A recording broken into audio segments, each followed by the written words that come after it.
जय हिंद दोस्तों। तो कैसे हैं आप लोग। तो जैसा कि आप लोगों ने देखा कि हम पिछले क्लास में बायोलॉजी स्टार्ट किए थे, तो उसमें हमने बेसिक बायोलॉजी शब्द की उत्पत्ति कैसे हुई, बायोलॉजी के जनक किनको माना जाता है, तथा बायोलॉजी शब्द का सर्वप्रथम प्रयोग लेमार्क एवं ट्रेविरेनस ने कब किया।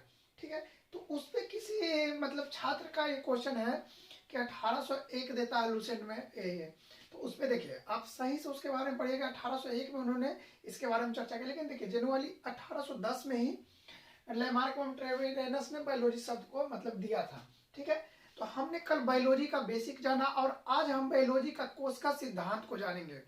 आज हम कोशिका के अंदर के भाग को नहीं जानेंगे, जैसे उसमें होता है लाइसोसोम, राइबोसोम, पता है डीएनए, आरएनए, केंद्रक, ठीक है ना, प्रोटोप्लाज्म, साइटोप्लाज्म। ठीक है, तो उसके बारे में हम कल विस्तृत व्याख्या कोशिका का करेंगे। आज हम सिर्फ सेल थ्योरी के जानेंगे कि कोशिका, ठीक है ना, पहले कोशिका होता क्या है ये आप लोग जानिए। ठीक है, तो जैसे देखिए हम क्या बताए थे बायोलॉजी में कि बायोलॉजी दो पार्ट में टूटा है। क्या क्या? एक जंतु विज्ञान यानी जूलॉजी और एक बोटनी यानी वनस्पति विज्ञान। ओके दोस्तों, तो जंतु विज्ञान का जनक अरस्तु को कहा जाता है और वनस्पति विज्ञान का जनक थियोफ्रेस्टस को कहा जाता है। ठीक है, तो जंतु विज्ञान हो या पादप विज्ञान हो, यानी सब सजीव है और सजीवों का निर्माण, ठीक है ना, आपको देखने में बहुत बड़ा बड़ा सब लोग लगते होंगे, जैसे हाथी, डायनासोर, इंसान, चींटी, सभी बैक्टीरिया से लेकर के, ठीक ना, अब जितना बड़ा जीव की कल्पना कर पाओ वो सब कोशिका से मिलके बनता है। जैसे आप बात को समझिए, आप घर बनाते हैं तो छोटा छोटा पहले क्या लगाते हैं, ईंट लगाते हैं, सीमेंट लगाते हैं, बालू लगाते हैं, फिर उसके बाद ये सब बन के क्या बनता है, आपका घर बनता है। ठीक है दोस्तों, अब घर बनता है, रूम बनता है, फिर ऐसा ऐसा ढेर सारा रूम बना के वो महल बनता है या मकान बनता है, ऐसा ऐसा मकान ढेर सारा बन के कॉलोनी बनता है, ढेर सारा कॉलोनी बन के क्या बनता है, एक गांव बनता है, गांव ढेर सारा बनता है तो क्या बनता है, एक मान के चलिए बड़ा लेवल पर जिला बनता है, जिला ढेर सारा बनता है तो राज्य बनता है, राज्य से देश बनता है, देश से पूरा विश्व बनता है। कहीं ना कहीं आप इस चीज को समझ पा रहे होंगे कि किसी भी चीज की उत्पत्ति में, ठीक है ना, सबसे पहला उसका जो बेसिक पार्टिकल होता है यानी सबसे छोटा, ठीक है ना, वो बहुत ही महीन कण से होता है। आप समझिए दुनिया का कोई भी पदार्थ, ठीक है ना, छोटे छोटे छोटे छोटे छोटे छोटे परमाणु, छोटे छोटे का मतलब ये नहीं कि आप उसको नंगी आंखों से देख पाओ, बल्कि जो हम ये बिंदु बनाए इससे भी 1 लाख गुना छोटा होता है परमाणु।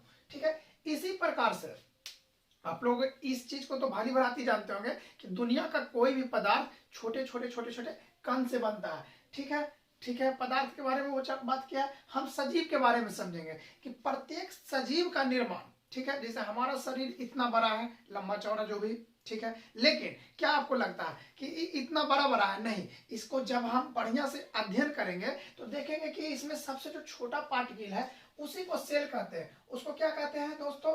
सेल कहते हैं। ठीक है, और वही जो सेल है जुट जुट के उत्तक बनाता है। ठीक है, उत्तक टिश्यू का जो होता है वह कोशिका का समूह होता है। ठीक है, और यही उत्तक जुड़ के अंग बनाता है। ठीक है, और अंग है, जैसे हाथ एक हमारा अंग है, पैर हमारा अलग अंग है, नाक, मुंह, कान, आंख, नाक, समझेंगे। अब समझिए ये जो सेल है, तो सर्वप्रथम कौन बताए कि सजीवों में कि कोशिका से की उत्पत्ति हुई है? कोशिका का खोज किन्होंने किया?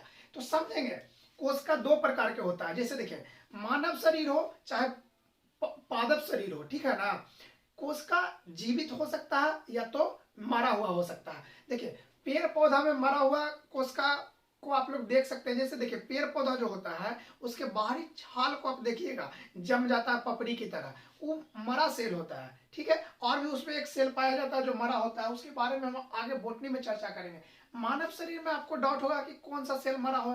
कभी कभी आप देखते हैं कहीं घाव हो जाता है या किसी तरीका का इन्फेक्शन हो जाता है, ठीक है ना, या कोई वायरल डिजीज ऐसा हो जाता है तो वहां की कोशिकाएं नष्ट हो जाती है। ठीक है ना, तो नष्ट हो जाती है तो वो कोशिका क्या होता है, नष्ट हो जाने के बाद फिर जो कोशिका है अपना निर्माण को बढ़ाता है और जो नष्ट हुए कोशिका धीरे धीरे उसको लाइसोसोम के माध्यम से सफाया किया जाता है। ठीक है, तो समझिए सर्वप्रथम कोशिका का खोज, ठीक है, सर्वप्रथम कोशिका का खोज सन 1665 में रॉबर्ट हुक के द्वारा किया गया था। अब रॉबर्ट हुक कोशिका को कैसे खोज किए? कोशिका तो इतना छोटा होता है कि आंख से दिखेगा नहीं, तो ये खुद के द्वारा बनाए सूक्ष्मदर्शी से। ये चीज को याद रखिएगा, ये जो कोशिका का रॉबर्ट हुक 1665 में खोज किए थे, तो खुद सूक्ष्मदर्शी बनाए थे, स्वनिर्मित सूक्ष्मदर्शी से 1665 में इन्होंने कोशिका का खोज किया था। तो कॉर्क में किए थे। कॉर्क मतलब समझिए, पेड़ का जो वृक्ष होता है उसके छाल में इन्होंने कोशिका का खोज किया था। तो ये क्या पता है कि जो मतलब मधुमक्खी के छत्ते की तरह दिख रहा है, प्रत्येक छत्ता सेम सेम है। कहने का मतलब कि छोटे छोटे छोटे छोटे छोटे छोटे सेल।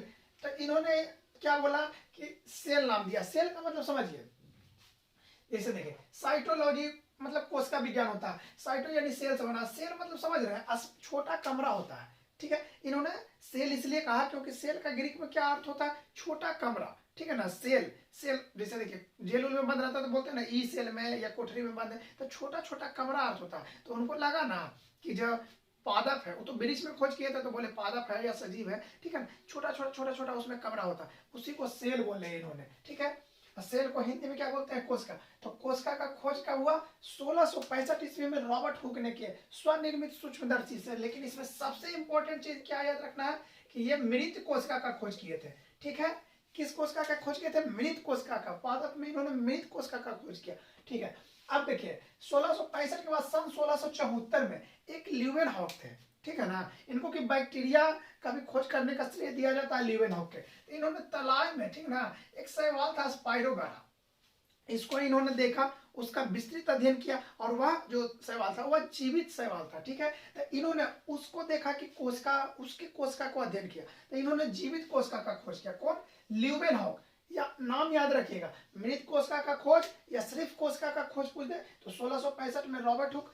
जीवित कोशिका का खोज पूछ दे, जीवित मतलब कि जो फंक्शन कर रहा हो वर्तमान में, जिसमें लाइसोसोम, राइबोसोम, ठीक ना, रिक्तिका, केंद्रक सब वर्तमान में कार्य कर रहा हो, तो एकदम जीवित कोशिका के का खोज किन्होंने किया, तो 1674 में ल्यूवेनहॉक ने किया, ठीक है दोस्तों।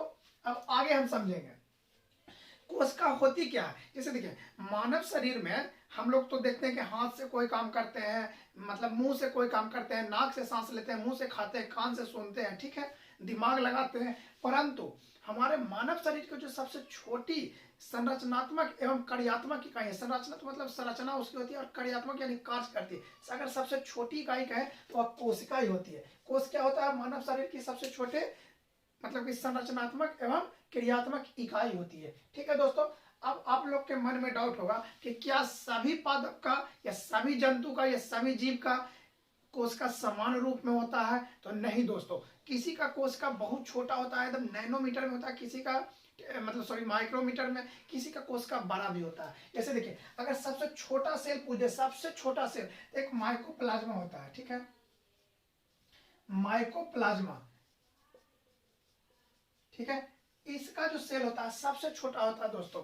और आपसे कह दे कि सबसे बड़ा सेल, बड़ा मतलब समझे, बड़ा मतलब कि उसका आकार बड़ा हो, ठीक है, इतना वो सेल होता है। किसका, इतना वो शुतुरमुर्ग के अंडा के, ठीक है, उसको इंग्लिश में ऑस्ट्रिच एग बोलते हैं, यानी शुतुरमुर्ग का अंडा।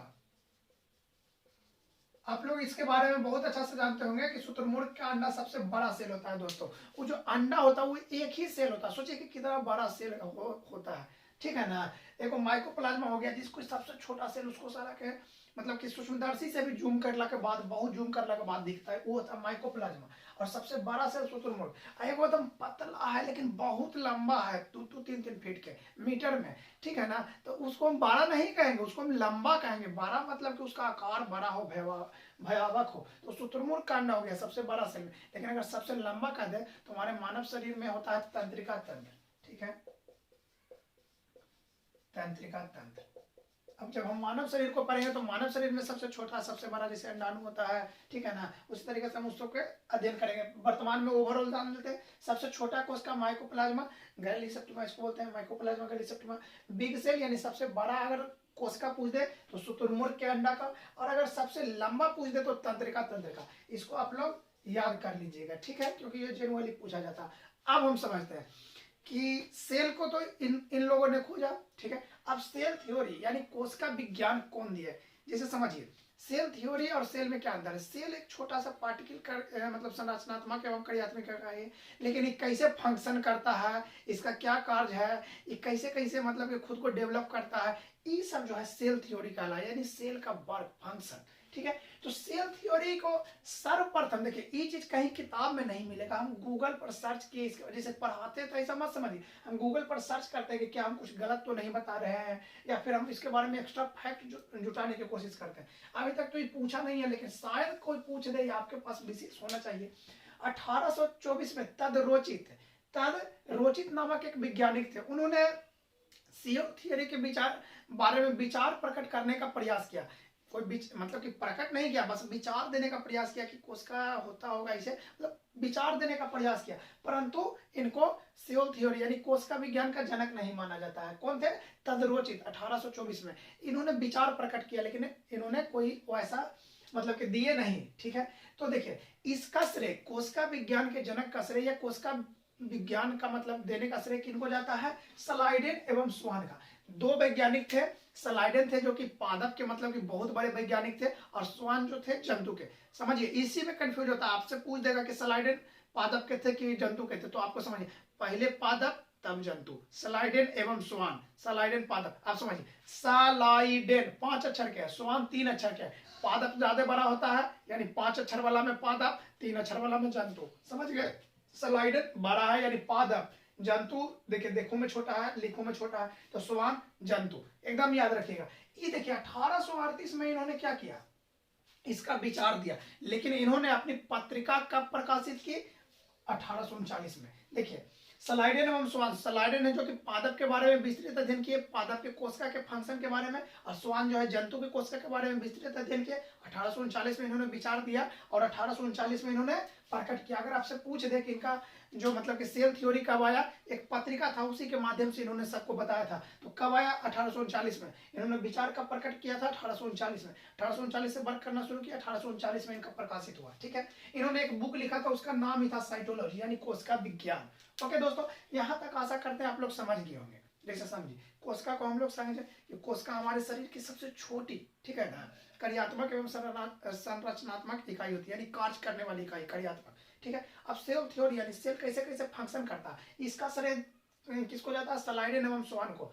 ये 1838-39 की बात है, 39 में इन्होंने प्रकाशित किया था। स्लाइडेन पादप के वैज्ञानिक थे और स्वान जंतु के। इन्होंने एक बुक लिखा साइटोलॉजी, उसको में इन्होंने बहुत सारा चीज लिखा, परंतु इनको में कुछ खामियां थी, परंतु जनक तो इन्हीं को कहा जाता है, या सेल थ्योरी का मतलब पिता जो भी।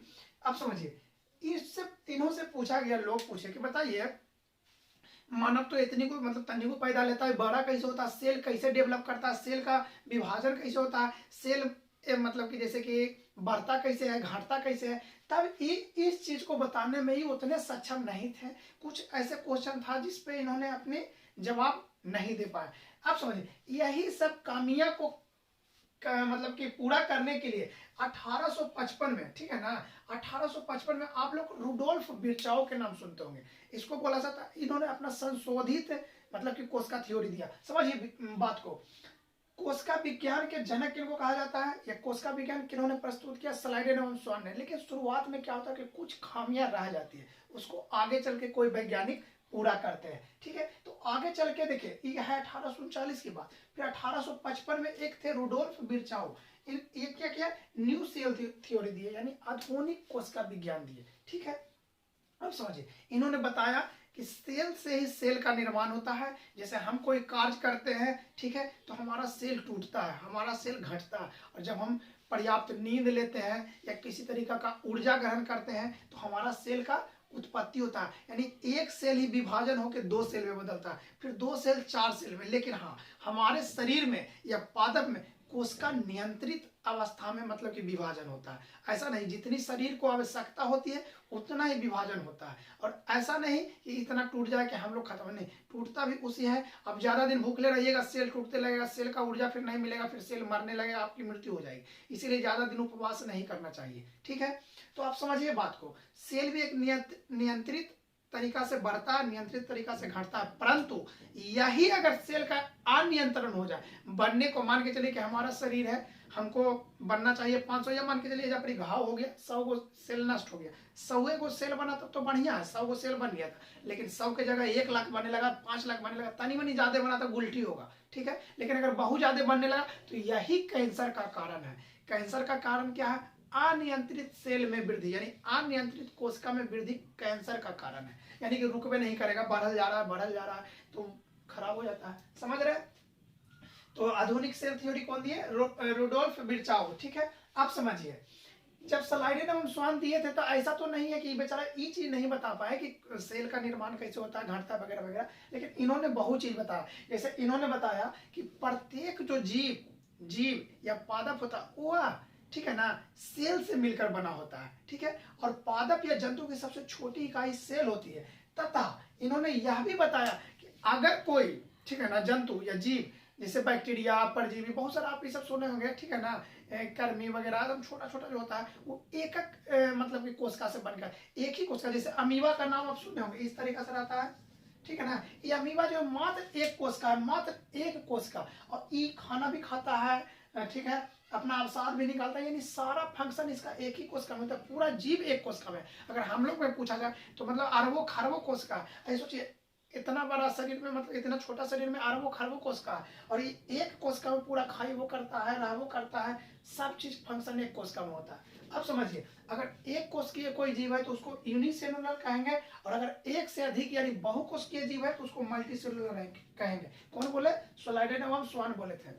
जैसे देखिए कोई क्या कहते हैं कि मल्टी टैलेंटेड है, यानी एक साथ बहुत अधिक काम को कर लेता है। किसी को कहते होंगे कि मल्टीमीडिया, यानी एक प्लेटफॉर्म पे बहुत सारा चीज करना, मल्टी टैलेंटेड, मल्टीमीडिया। तो मल्टी शब्द का प्रयोग ही होता है बहुत सारा के लिए। तो समझिए मल्टी सेलुलर मतलब एक से अधिक कोशिका से बना हुआ जीव, यूनिसेलुलर यानी एक कोशिकीय जीव। आशा करते हैं ये भी आप समझ गए होंगे। अब समझिए इन्होंने बताया कि सेल निर्माण में केंद्रक प्रमुख भूमिका निभाती है। केंद्रक प्रमुख भूमिका निभाती है। हम आगे पढ़ेंगे कि केंद्रक का खोज रॉबर्ट ब्राउन ने किया था। ठीक है, कल एकदम सेल का डिटेल्स पार्ट एकदम लाएंगे। सेल में कौन सी होता है, लाइसोसोम, राइबोसोम, माइटोसोम, कुछ मतलब कमिलो गोल्जी का है, ठीक है ना, सब चीज को डीप में चर्चा करेंगे। आज समझते हैं केंद्रक का मुख्य भूमिका होता है। फिर समझेंगे कि एक कोशिका कैसे कैसे टूटता है, दो कोशिका में कैसे विभाजित होता है, उसमें मेटाफेज, प्रोफेज, ठीक है ना, एनाफेज, बहुत सारा फेज होता है। कोशिका जैसे गोल हुआ उसमें फिर धीरे धीरे दबाव होता है, फिर उस पर एक मतलब कि लेयर चढ़ता है, इस तरीका का बंधन बनता है, फिर वो टूट के दो में होता है, केंद्रक बढ़ता है, सारा चीज